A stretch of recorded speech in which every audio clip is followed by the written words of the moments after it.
Handicapper Steve here, handicapping the racing from Keeneland Racecourse here on Wednesday. It is the 25th of October, 2023. Gonna look at the seventh race from Keeneland, but before I get on to that, remember to please follow me on Twitter at Horse Racing Kid 5 for more selections for race courses around the world, and I mean it around the world.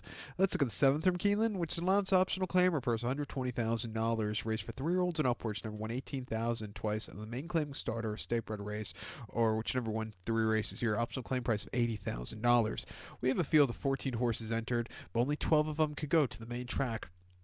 The distance of ground here, 1,400 meters, if you want to go with that, or the 7 furlong trip on the Keeneland main track. 1,400 meters, 7 furlongs here, and I show the diagram. It just gives me a second to look down my notes. Just bear with me. My top selection here, I'm going to go with the number 7 horse, Nelson Avenue. I'm going to go 7-5-1-8 in the superfecta. 7-5-1-8 super, top selection 7 horse Nelson Avenue. This 4-year-old gelded by Into the Mischief. Michael Stidham trains this one. John Velazquez gets the mount. First time gelding here. Hasn't been seen since January the 14th. That came at the fairgrounds, mile 16th and optional 50, where the horse finished second by 3.5 lengths that day. He just kind of stalked that day. He was a little bit wide. He needed something more, but I didn't think he ran half bad around 2 turns. I do think off the bench, coming back to 7 furlongs, having some strong pace in front of him from a tracking trip, he should get a good trip, and I think he could find the winner's circle here today. 2 back before that, he ran at the fairgrounds again in option 17 on the slop, mile 16th, 11th of December. He won by a half a length, and on the front and all throughout, he really had everything his own way, and quickened up nicely. That was a very good race with a 90 buyer that could definitely win against these horses. And then prior to that, mid-October at Delaware on a good main track, 5.5 and allowance race 50,000. He finished fourth by 5 lengths that day.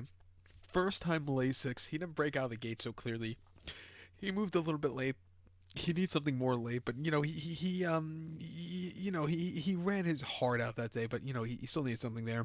And then on debut in mid-August at Delaware, 6 furlongs optional in a main special weight 45,000. Couldn't by a half a length from a tracking trip. He really took off clear. He's training quite nicely since the long bench and the gelding. I'm gonna give him a shot here on the ticket. I think the 5 horse Angor for Phil Bauer and Rafael Bejarano could win. His race at Churchill last time out, going 6.5 with that 89 buyer where he finished third, wasn't bad at all. He had a little bit of a tough trip, but he really got down the race course well.